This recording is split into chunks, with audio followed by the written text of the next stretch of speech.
My name is Paul Green. I'm the chair of the Privacy and Data Security Practice Group here at Hardis, Seacrest, and Emory. We're a law firm up in Rochester, New York, but we've got offices across the state and practice nationally in a number of fields, including privacy and data security. And I'm very happy to take part in the iSECURE webinar week. I think it's a great series of events, and I was very happy to be invited as an attorney. I tend to think there is not enough interplay in the industry between legal and information security. And to my mind, they're really two sides of the same coin. You need the very good help of an entity like iSECURE to provide substantive security advice, and then also you need to know your legal risks to figure out how to prioritize that advice. And that's what I'm here to talk about today. And as Annette mentioned, my presentation is entitled The Increasing Complexity of Cybersecurity Regulations. And let's jump right in. This is an ever-growing field. Not only are hackers out there developing their attacks, changing their attacks, the regulators are out there trying to react and trying to make us safer and otherwise encourage good security practices. That, however, is usually and quite often a reactive exercise, and it's led to a lot of complexity that is, to say the least, very confusing. So let's just start off, with a quote from our president: "No computer is safe." I used to start this slide off with the pun that we are all targets. But I think this was put very well in using connected computers today. We need to assume that the computers we use can be and often are compromised, and we have to react accordingly. And certainly the regulatory landscape has approached this issue from this premise that no computer is safe. And I want to talk a little bit about what that means in very concrete terms. As I mentioned, we're a law firm based primarily in Western New York. That's where our biggest office is, offices around the state. We have under 200 users, so hey, we're not the largest entity out there. We're not the largest target for a data breach. But I wanted to kind of set the table with what we face on a regular basis concerning security attacks on our system. And I'll use a few analogies for those who may not be very versed in the field, but as an attorney, that's what I tend to do. I translate these issues from potentially information security terms into terms a judge or a regulator can understand. And we'll start with our firewall. So to my mind, the analogy I draw is, hey, this is our external perimeter. This is our fence, our gate, our moat around our castle. That stops some, but not all, attacks from getting in. Moats can be swum across, I guess. Fences can be cut or jumped. Firewalls are some protection, but they're not the end of the story. If they were, we wouldn't really have a concern about information security. So this is our external perimeter, and this is how active our external perimeter is on a monthly basis. This is a snapshot we took back in September of last year. And on the vertical axis, you can see that the largest bar goes up to about 62,000 hits. If you add up all the bars, you get a little over 80,000, maybe 90,000 hits a month. So that's how often our firewall is being activated, how often our firewall denies an attempt at access into our system. So 80,000, 90,000 times a month.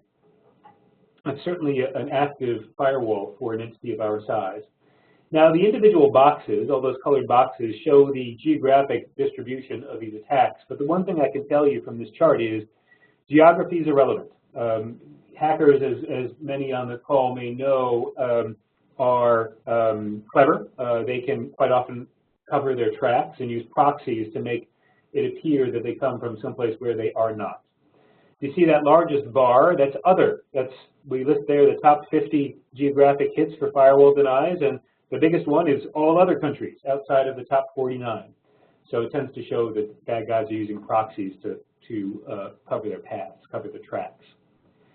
So that was the outside of our network. This is getting inside. This is our intrusion detection and intrusion prevention systems, IDS, IPS.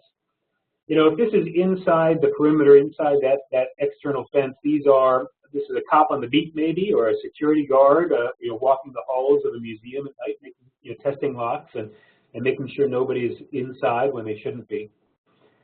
And you look at the vertical axis here, and the vertical axis jumps up to 1.5 million, just about. So we have 90,000 hits on the outside perimeter.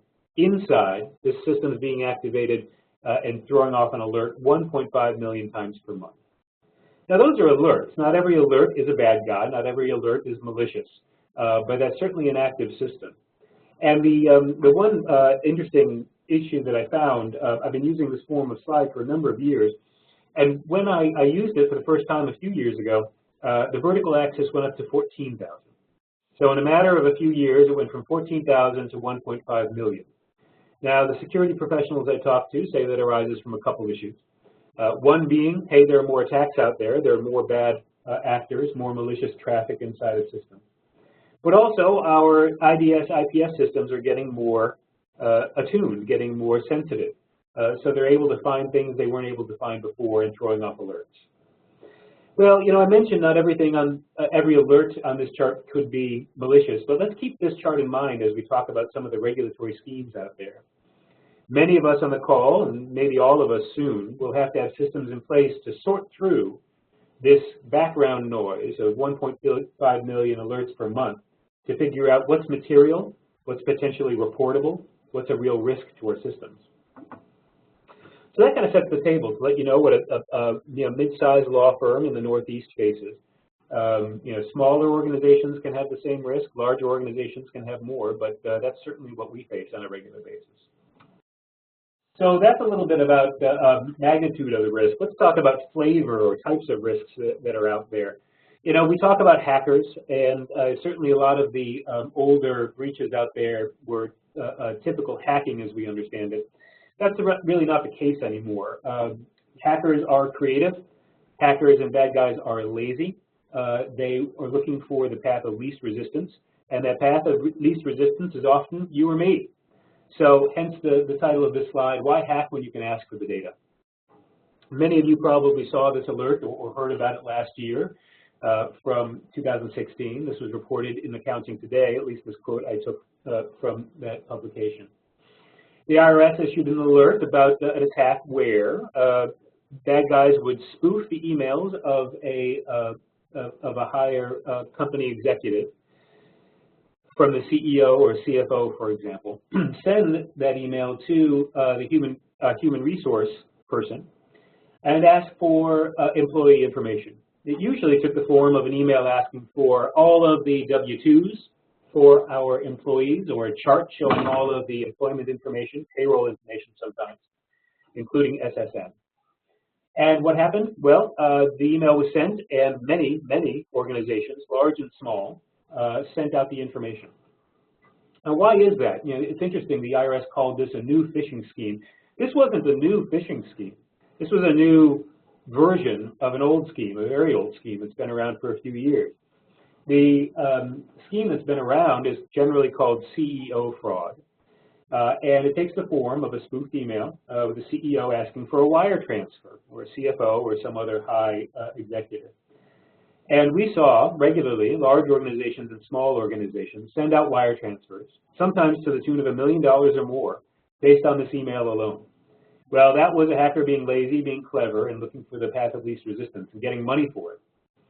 Well, hopefully, those who learned about the scheme hardened their systems, hardened their controls, and it became more difficult for bad guys to get money. And so they morphed, they switched their tactics, and asked for the next best thing, a personal record, a social security number, which can sell for tens of dollars on the dark web. So that was last year. What's going on this year? Well, hey, the IRS issued another alert. Last year was on March 1. This year was on February 2nd, Groundhog Day, very applicably.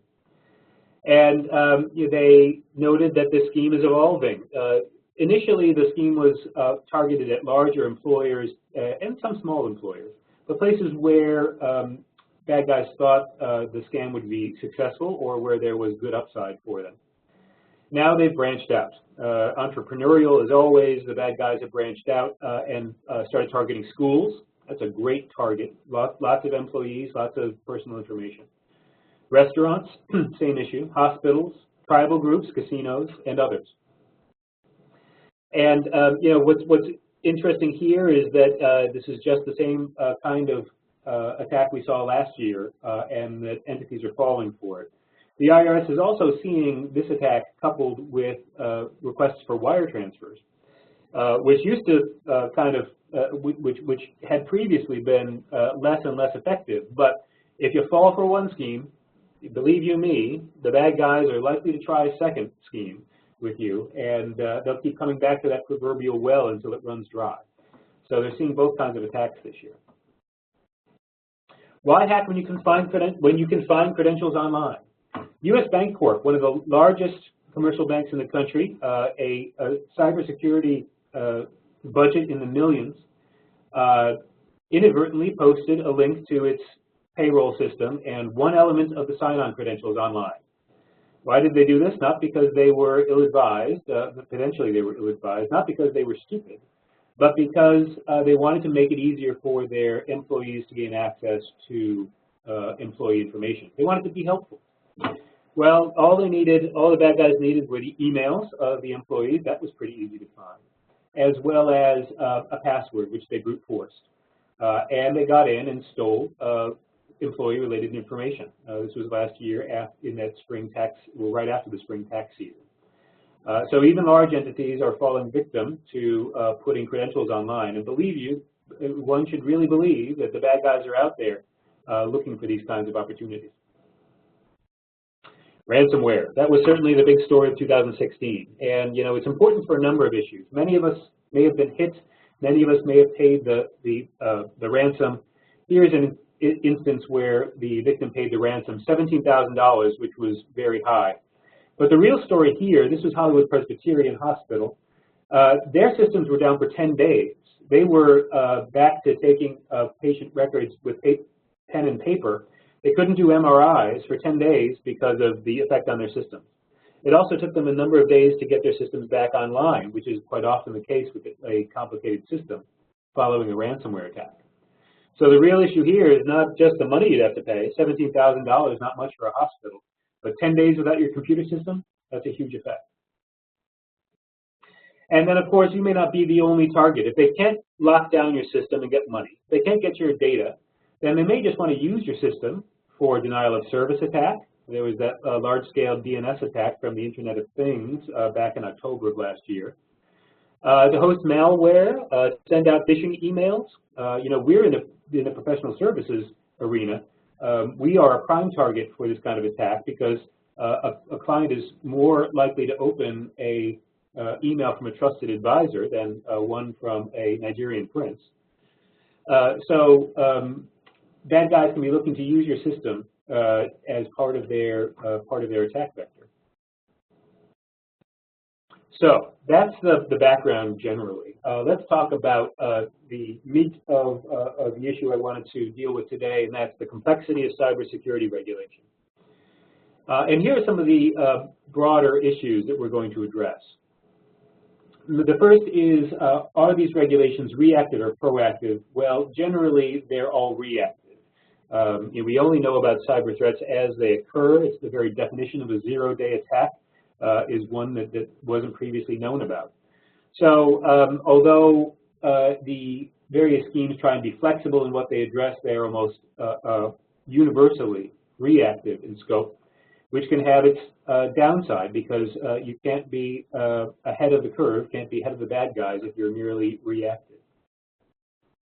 Are they prescriptive or risk-adjusted and scalable? Do they tell you exactly what to do, or do they let you decide what to do after conducting a risk assessment? Well, most of the schemes out there are risk-adjusted, most of the larger schemes, and a general consensus in the industry is that's the way to go. That certainly allows an entity to find the right fit. You know, what's good for U.S. Bancorp is not good for a small startup. It's unfair and perhaps improper to require the same levels of control at all ends of the size continuum. But keep in mind, some schemes are more prescriptive. They dictate what one needs to do, and that can be a problem. Are they punitive or reward-based? Well, this is a trick question. There are no reward-based cybersecurity schemes out there. They are all punitive. And this is all very interesting because this is one of the few areas I'm aware of where the victim of a crime, you as a breached entity, are treated as the bad guy.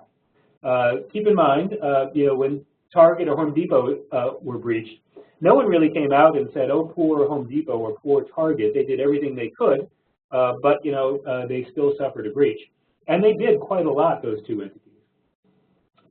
This is in the court of public opinion and in the court of administrative enforcement. These schemes are all punitive. They look to investigate what went wrong and how to use the stick rather than the carrot to correct it in the future. Overlap or exclusivity? Well, there is very little exclusivity in the realm of cybersecurity regulation. This should really be overlap and emulation. The various schemes we're going to talk about all overlap, and many of them emulate one another. What starts in one scheme or in one jurisdiction will quite often be picked up in other jurisdictions. We see this with, for example, the California State Data Breach Notification Law that came online in 2002, and in the span of a few years was emulated across the U.S. Now there are 47 different states, plus D.C. and Puerto Rico, that have data breach notification laws. So there's overlap. These state laws all overlap. The federal and state laws overlap. There's emulation, and there's no exclusivity. So there's no one book for you to go to figure out what your legal duties are in relation to cybersecurity. They change according to your business model, according to your customer base, according to where your employees are, and they change according to the legislative and regulatory process. Laws and regulations change on a regular basis.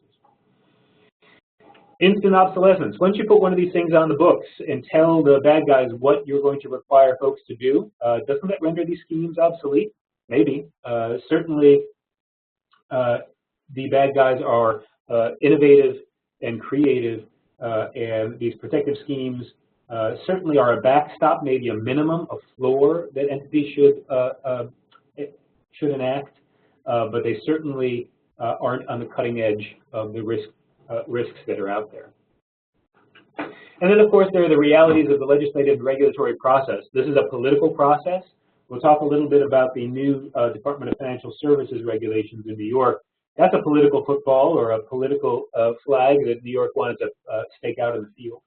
And so keep in mind, politicians are seeking to score points with laws that they pass on this front. It's also a bureaucratic process, so it can be certainly painstaking or time-taking, and this feeds into the obsolescence point we made above. Administrative overreach. Administrative agencies have a tendency to want more power than less, and we'll see some of them that may be overreaching some of their power. Notice and comments. When a regulation is enacted, we are given notice in either the federal or state register, and then we have an opportunity to give comment to the regulation. That's good because it involves us in the process. It's bad if we don't know where or when to give comment. And it also means, or an upshot of this is, although we have an opportunity to participate, the agency doesn't have to make changes based upon our comments. They may or may not, but that's in their discretion. So we lack some control in that regard. And then lastly, keep in mind, both on the federal and state level, entities, jurisdictions can enact emergency regulations, which go into effect immediately. So, for example, if New York found an imminent harm to critical infrastructure arising from a certain kind of attack, they could put out a regulation for certain regulated industries requiring certain controls to address that attack. And that would change from today to tomorrow. That's an immediate thing. So let's talk about some of the elements of these regulatory schemes. Some, and I've listed them here, include substantive security requirements. Do this, do that. Some tell you to encrypt. Some tell you to be reasonable. We'll talk about what that means. PCI DSS, which we'll talk about, the Payment Card Industry Data Security Standard, is a contractual standard, and that has certain substantive controls. And the Department of Financial Services also has certain substantive controls, so specific things that you need to do under the regulations. Very common among these schemes are breach notification duties. And this is where the states started. The states started because there were no overarching rules concerning data security. And the state's concern was, hey, we want our constituents, our residents to know about data breaches so they can react. So they started with breach notification. That's where California started. Tell my residents about a breach. Well, other schemes have picked that up, and notification surely has become the word of the day, so that's a very common element among these schemes. As I mentioned, many or most are punitive in nature, so they have fines and can give rise to enforcement. In certain cases, loss of licensure or other issues arising from enforcement. And then there are the unwritten rules. We'll talk a little bit about these, but keep in mind these are written regulations or laws on the books. And then there are agencies, enforcement agencies, that interpret them. And that interpretation sometimes goes further afield from the face of, or the letter of the law or regulation. And so to really know what your duties are, you need to know what the FTC, the Federal Trade Commission, for example, thinks about cybersecurity, or what the Department of Financial Services in New York thinks about cybersecurity, or the Attorney General in New York, who's the one who enforces the data breach notification statute, what the Attorney General thinks about cybersecurity. That really goes into how the law is applied generally. Okay. So those are some of the overarching elements. Let's start getting into the nitty-gritty a little bit. And we'll start with GrammL Bliley. First of all, let's talk about the structure of our laws generally and how they affect cybersecurity. Certain folks on the call may be aware generally that laws across the United States start on a federal level. Those are laws enacted by Congress. But Congress has a limitation to its lawmaking ability. Congress cannot enact a law affecting a purely intrastate issue unless it involves certain specific issues outlined in the Constitution, as well as interstate commerce. So, and that's what's called the Commerce Clause in the Constitution. Congress may regulate, and no state may interfere with issues involving interstate commerce. And that's the hook that the feds have used to create overarching laws. And certainly it's the hook they have used to create laws in relation to the financial industry. That affects interstate commerce. Other issues concerning interstate trade. And what they have not done, however, is enacted an overarching scheme affecting everyone in the United States concerning cybersecurity. There is no specific law saying protect the Social Security number when you have it in electronic form. Do this or that if you're breached. No federal law affecting everyone on that front. What the feds have done is approach this in a piecemeal fashion and look at different industries and different aspects of the data stream and regulated certain areas. And one is the financial industry. And this is the GrammL Bliley Act. GrammL Bliley affects financial institutions. And that includes some entities you might not think of as a financial institution. A financial institution is any entity that engages, to paraphrase, a substantial part of its operations into financial transactions. That can be a bank, of course. It can be a mortgage lender. It can be a automobile dealership to the extent that they help arrange for financing for their customers. So GrammL Bliley applies to all of these entities. And it has what's called the safeguard rule. And that's in a regulation that I cite there in 16 CFR section 314. And the safeguard rule says that every FI, every financial institution, needs to have a comprehensive written information security program, commonly referred to as a WISP. And the WISP is risk adjusted. It says that the entity must conduct a risk assessment and come up with a program based on the risks that it finds. And this requirement is a common one. It's picked up in other schemes. It's picked up in Massachusetts. That's the Massachusetts regulation that I cite there, 201 CMI 1703. Massachusetts requires a WISP not only for financial institutions, but for anyone who has protected personal information concerning a Massachusetts resident. So that could be a New York City healthcare provider. It can be an Ohio supermarket chain.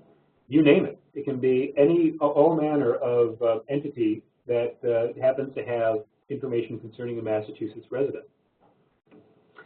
But this is what GrammL Bliley requires, a written program. We're going to see that pick up in other schemes. It also requires customer notification. I've got the citation to GrammL Bliley there, as well as notice to the government, notice to your regulator. These are common themes.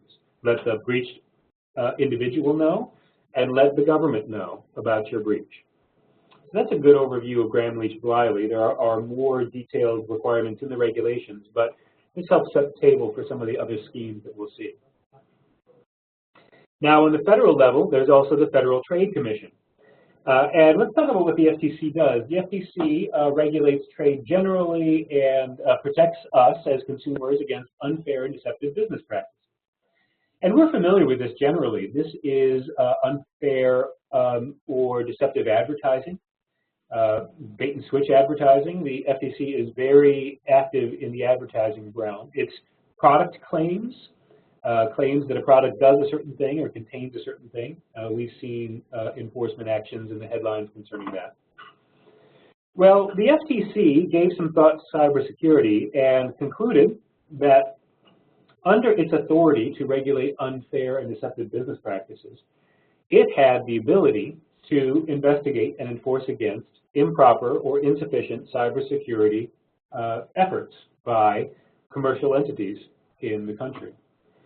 And this really came about because there are no federal overarching rules concerning cybersecurity. The FTC saw a gap there and stepped into that gap with gusto.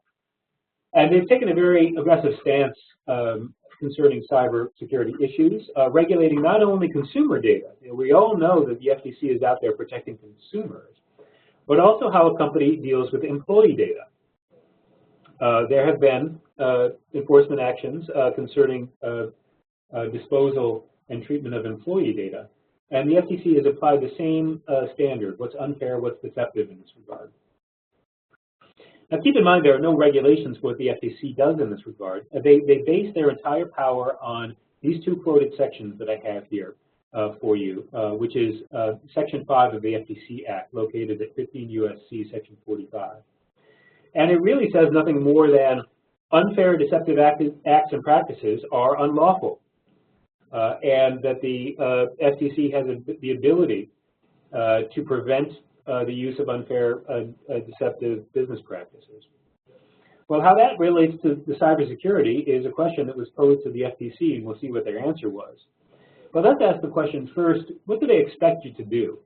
And the answer is is simple, but deceptively so. They want you to do whatever reasonable. Here's a case, the first case, to challenge the FTC's authority to regulate cybersecurity. Wyndham Hotels took the position that the FTC was engaging in administrative overreach. Remember that term, administrative overreach, and going beyond where they should go, going on beyond their powers. Well, they lost that case, and the district court in New Jersey said that the FTC had the right to enforce against cybersecurity violations. And what they expected to see companies do was what was reasonable. And the analysis concerning what's reasonable is flexible in each context and tied to the particular facts and circumstances arising out of a breach. So that means it's different every time. And in hindsight, it's going to appear different every time. Now, the court made reference to industry standard practices that the FTC had the ability to require entities to comply with industry standard practices. But here's a question, what does that mean? Certainly in the security realm, there are a number of industry standards to apply. There's not one single standard to apply. And who knows if the FTC will find your standard to be sufficient. Now, somebody asked the FTC, where can I look for guidance on what you think is reasonable? And this was in a deposition. I've got the case noted there. And the FTC, with a straight face, noted at least 7 different areas where folks should look. And they said, well, you need to look at our speeches, our business education, our congressional testimony, the articles we publish, our blog entries, other commission materials, and settlements in the FTC data security area.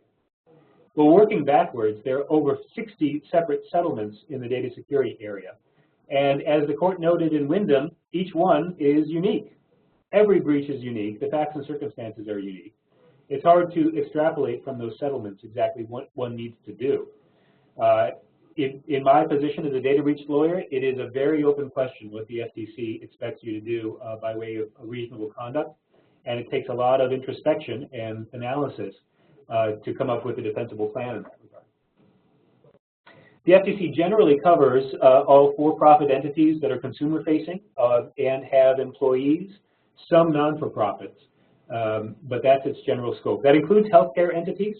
That case with the deposition was a healthcare entity, a HIPAA-covered entity.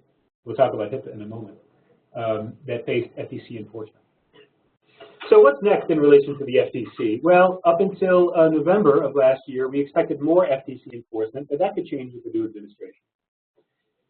The balance will be between loosening regulations and being tough on cybersecurity. Those are two things that the new administration said it wants to do.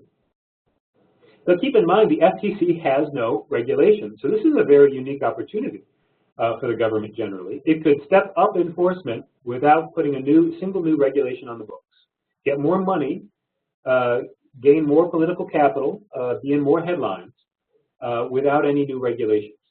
So stay tuned. We don't know what's going to happen, but the FTC has been very aggressive, and many of those FTC members are still there, including the new chairwoman. So we may see more FTC enforcement. Certainly, a large breach will push enforcement. That's what led to the recent spate of FTC enforcement, those large credit card breaches, of which we're all aware. So just another couple moments on the FTC. This is a slide from a presentation that the FTC gave at John Jay College back in 2011. And there are some interesting points here. You know, they note that data security, information security is a ongoing process. You'll hear many people say it's a verb, not a noun. And you've got to take reasonable steps in light of the circumstances you're facing to secure data. There's a nice bullet here. A breach doesn't necessarily mean you did anything bad, but the one that sends a chill down my spine is the last breach. The last point to say you don't need a breach for you to be acting unreasonably and be subject to enforcement. So that means you can be entirely free of security incidents, but if someone blows the whistle on you and tells the FTC that you are not engaging in industry standard or otherwise reasonable security practices, then the FTC can come a-knocking and engage in an investigation. And what can they do? They can investigate you, they can fine you, they can sue you, and seek injunctive relief. I think the real pressure is in investigations. And the FTC said last year that 70% of its investigations resulted in the finding of no unfair or deceptive practice. Well, that's very nice, but let me tell you, an FTC investigation is not a fun thing. It's a very expensive thing to go through. It's very disruptive. So even a clean bill of health from the FTC does not mean a complete lack of cost or disruption. Quite the contrary, it can be a very disruptive thing. And we have heard tell, more anecdotally than anything else, of extortion attempts with bad guys getting in your system, finding that a certain control is not in place, and then threatening to blow the whistle on a regulator in that regard. Who knows if that's going to be a new profit center for bad guys. So moving on, I talked about HIPAA a little bit, and I'll go into this in a bit more detail. This is still on the federal level. HIPAA covers healthcare information generally, and that's called PHI, Protected Health Information. And HIPAA follows a pattern that a number of other schemes follow. It sets up a privacy rule, which was followed a few years later by a security rule. That's quite often the case. Privacy often precedes security. Governments will protect disclosure of information, then move on to protect security of that information. So HIPAA says keep health information private, and it also says keep it secure.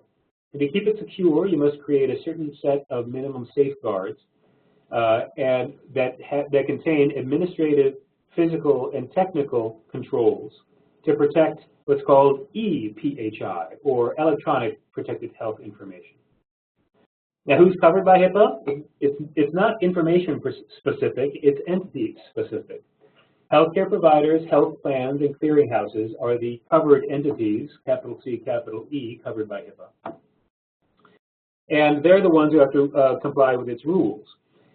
Just because you're an employer with healthcare information does not mean that you're covered by HIPAA. If, however, you have a flex spending account, that spending account is a health plan and is covered by HIPAA. So you may be an employer with FSA information. The FSA has HIPAA duties. You, as an employer, don't, but you may be doing the administration for the FSA. So there's a complicated analysis to enter into there to determine whether or not the security rule applies to you. And here are some examples of the safeguards that are required. Administrative safeguards, such as contracts with your third parties, called business associate agreements under HIPAA. Do you have administrative contracts in place that protect information the way it should be protected? Physical safeguards, literally limiting physical access to the paper and electronic data that's protected. Then technical safeguards. These are things, controls such as encryptions and passwords. Now keep in mind, there's also the policy and procedure question. Do you have cybersecurity policies in place sufficient to protect your data? I would categorize that under administrative safeguards. So moving on, what happens, what obligations do you have if you have a breach under HIPAA? This is the notification issue we've seen in other schemes. Well, here's what a breach is under HIPAA: the acquisition, access, use, or disclosure of EPHI in an unpermitted manner. A breach is presumed unless, under the following four-factor analysis, you determine that there was no breach. And that includes the nature and extent of the PHI involved, the unauthorized person who got it. Was it someone internally who got it inadvertently, or a bad guy externally? Whether the PHI was actually acquired or viewed. Was it a file that was sent somewhere by accident but never opened? And to the extent the breach has been mitigated, were you able to claw that file back or get a affidavit from the person receiving it saying that they did not open it? So some of the breach-related duties in relation to HIPAA. You've also got to notify. We've seen this in other schemes. If there's a breach under HIPAA, you've got to provide notification to the affected individual, everyone who's been affected by first-class mail. And then, as we've seen in other schemes, you've got to notify the government, Health and Human Services. If less than 500 are involved, you can aggregate your breaches, your small breaches, to the end of the year and give one big report. If it's over 500, you've got to notify the media as well as HHS within 60 days of discovery of the breach. So certainly the number becomes very important in HIPAA. Certainly you don't want to have to notify the media if you don't have to. You have to notify the federal government in any event, but you might be able to aggregate it if you only experience small breaches. So a few more words on HIPAA. I've discussed the scope generally. HIPAA is generally risk adjusted. Under HIPAA, you're required to do a risk assessment and then focus on your controls and select those controls that are appropriate to your risks. Some controls are required under HIPAA, so we've seen that, substantive requirements. Some are addressable, which means that if your risk assessment necessitates them, then you can and must put them in place, but you don't have to put them in place under all circumstances. So beyond covered entities, HIPAA extends down to business associates, those doing business with the covered entities. And we're going to see this in other schemes. And recent amendments to HIPAA make all of the duties applicable to covered entities applicable also to business associates under the security rule, the privacy and security rules. So if you do business with a healthcare provider, you've got similar or the same requirements as they do in relation to EPHI. Recently, HHS is giving guidance saying that a ransomware attack is reportable, potentially reportable under HIPAA. You've got to go through that four-factor analysis I noted above to determine whether this indeed was a breach. In many cases, it will be because it affects the integrity or availability of the data at issue. It locks down that data. We saw in the Hollywood Presbyterian example, they were without their data for 10 days. Now ransomware is potentially a reportable HIPAA breach. Okay, on to the states. That was the federal level, the states. We've got 47 separate states, plus DC, plus Puerto Rico, with a patchwork of data breach notification laws.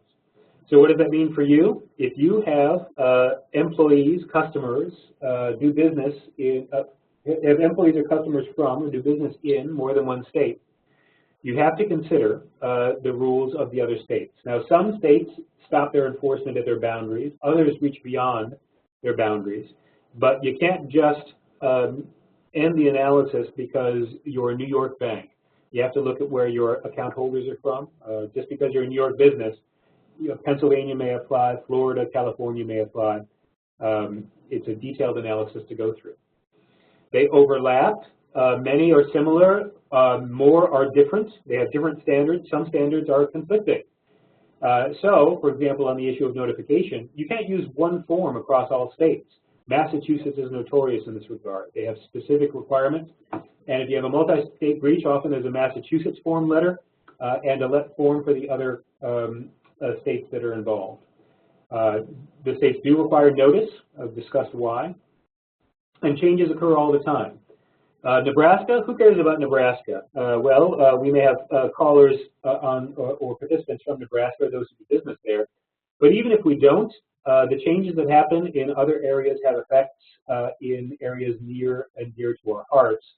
Nebraska narrowed their encryption caveat, which means that under their prior law, if the data stolen was encrypted, you didn't have to notify. Now they're narrowing that, and that's the new move we're seeing on the state level. Encryption is no longer a get-out-of-jail-free card in relation to notice. Why? Because encryption can, in some cases, be breached. Just because your data is encrypted doesn't mean you get a free pass from notification, and states follow each other in this regard. New York has a bill pending to propose a 45-day notification deadline. We'll see how that goes. The types of data can differ. In some states, biometric data can give rise to a reporting duty. In some cases, just email address and password is sufficient to give rise to a reporting duty. In New York, it's name plus something else, name plus something more valuable, like a social security number or an account number. That may change, though. How quickly do you have to provide notice? In New York, that's in the most expedient time possible and without unreasonable delay. That's a moving standard. It's a gray zone, and it takes a lot of analysis to find out what that is. Other states have specific deadlines, 90 days in Connecticut, 7 days after consulting with law enforcement if you do in Maine. PCI DSS, I mentioned this. This is the standard that applies to the payment card industry. Some notes here on the slide concerning its requirements, notification, both to, legal analysis to figure out your notification duties and notification to the card brands. Keep in mind this was a standard created by the card brands, so it's really card brand focused. It's self-regulation. It's not a law. If you're covered by it, you're only covered under contracts. The card brands enforce this standard, among other ways, by issuing assessments or fines to merchants that were affected. Keep in mind, if you're not directly in contract with a card brand in this regard, but go through a processor, your processor contract may say that you don't have to be PCI DSS compliant, but it likely says that the processor can push down assessments to you. So, if the card brand finds the assessor because you weren't compliant, which they do, the processor can pass that assessment down to you under most forms of contract. So that's an important detail to keep in mind in relation to cards, payment cards. So, New York State DFS, the Department of Financial Services. They regulate banks, financial institutions, and insurance companies in New York, but also a wide range of other folks, including mortgage lenders, higher educational institutions that issue charitable annuities. There are well over 3,000 entities in the state that they regulate, and many folks just don't know that they're regulated by DFS, but they will be covered by these new regulations. The timeline of the new regulations is there. They came out last fall. There was this notice and comment period that I mentioned. Changes were made at the end of the year, and now a new comment period just ended in January. They're supposed to go into effect on March 1, but stay tuned. There may be more changes. Folks have been scrambling to react to these draft regulations, but we don't even yet know what will go on the books. These are first in the nation regulations, covering thousands of entities, and it was a big political moment for the governor and the department to stand out there and say, we are taking a stand on cybersecurity. So it's very important to them. Some of the general themes in these regulations. They start off with a preamble noting all the cyber risk that's out there. So it starts from the standpoint that there's a heightened level of cyber risk. They reference minimum standards. The initial form of the regulations had 12 separate reference to minimum standards. Do this, at a minimum, do this, at a minimum, do that. Well, comments came back in and said, that doesn't help us. If I'm a bank, I don't want to know what the minimum is because no one is going to hew to the minimum. I want to know what's expected of me so I can comply. Well, in the revisions, DFS removed most but not all reference to minimum standards. So query whether these are minimum standards or not and whether more is required. In the revisions, they also moved to a risk-adapted, risk-adjusted approach, do a risk assessment and figure out what of these following or listed controls are appropriate.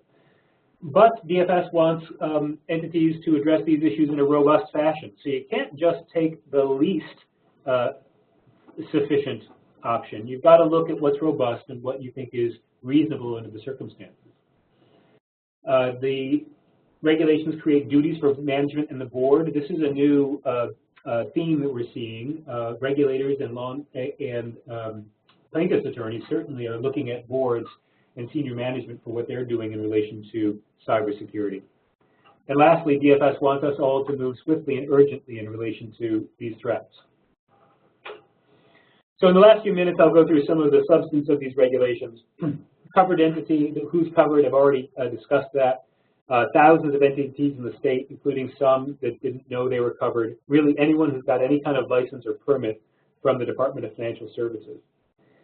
Keep in mind, we're going to see this also passes down to third parties, just like HIPAA has a reach down to business associates. DFS wants covered entities to require certain minimum controls of third parties. So we're going to see third parties have demands made upon them because of these regulations. Here's a definition that they use, cybersecurity events. Now keep in mind my second bar graph slide, that 1.5 million IDS IPS activation. What DFS wants you to do is look at any attack, successful or unsuccessful, on your system. Determine what's material and then report material attacks to DFS. So in our example, I've got to start with those 90,000 firewall denies, my 1.5 million IDS IPS activations each month, and determine what's material. And if I were covered, I would have to, my organization would have to report to DFS.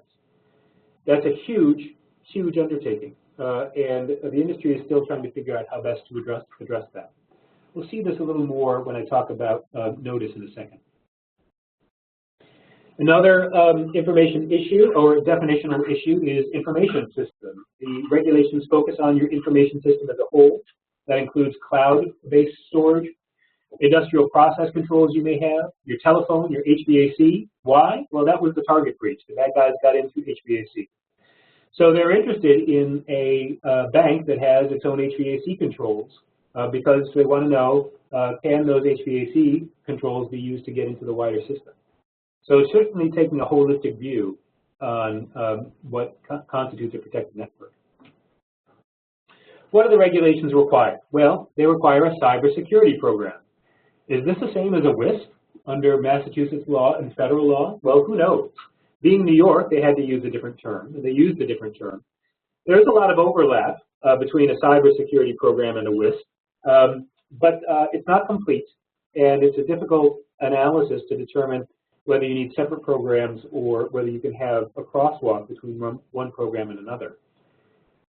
Generally, the cybersecurity program reflects or follows the tenets of the NIST, National Institute of Standards and Technologies, Cybersecurity Framework, CSF. I won't talk about that too much. That's a framework from the government outlining certain steps to protect to enhance cybersecurity. And those steps are identify the information at issue, protect it, detect attacks, respond to attacks, and recover from attacks. DFS generally follows that framework in its requirement for a program. Moving on, they require you to engage knowledgeable cybersecurity personnel and keep them informed. That can be outsourced, which is the good news, because many entities won't be able to do that in-house. And here's the third-party issue. They require third-party service providers to live up to certain minimum security practices to be determined by the covered entity. So you've got to figure out what's appropriate for your vendors and then require them via specific controls or contract to engage in those activities. That's going to have a wide-reaching effect far beyond the financial industry in New York. Here's the notice. I mentioned those cybersecurity events. So all of those millions of activations in my system every month. I've got to, if I were covered, I'd have to determine what has a reasonable likelihood of inflicting material harm on a material part of the normal operations of my entity. Well, anytime you throw 4 modifiers into a test, it becomes very, very complex. And there is no immediate standard on how to apply these modifiers. But that test is what applies. And then within 72 hours, for any attack, successful or unsuccessful, that meets these criteria, covered entities have to provide notice to DFS. No one knows what DFS will do with that data or why they want it specifically, but that's part of the regulations that are likely to be on the books as of March 1. And lastly, what's next? So look for more developments in New York. We've had DFS take on cybersecurity regulations. We have the Attorney General who runs the data breach notice statute in New York. Look for more regulations, either from DFS or from AG or others. If one regulator has a certain set of toys, another regulator wants it. That's the emulation problem that we see. Look for developments in other states. California is a forerunner. I'm sure they may have regulations along the lines of what DFS has promulgated, and they will likely not be the same as what DFS has promulgated. States are the laboratories of innovation on this front, so we're going to see changes there. Federal response. Do all of these state laws prompt the feds to come out and say, nope, we're going to promulgate one set of rules for everybody under the Commerce Clause? Not sure, especially under this administration, whether that's going to happen. And then private standards. The more security is required of us, the more audit certifications like a SOC 2 are going to become important. If we can show, and if others can show to us that they have been accredited by an outside entity, that's going to be very helpful in this regard in showing that we're doing our due diligence in relation to third parties. So a lot to digest, a lot of complexity there, but that's where I wanted to stop in the first instance and see if there are any questions, any comments on this complex landscape. Perfect, Paul. Thank you so much. What an amazing presentation. Are you going to send me a bill? You had given so much great information. I feel like I owe you something here. You really hit on a bunch of great rules and regulations and notifications and broke the complexity down.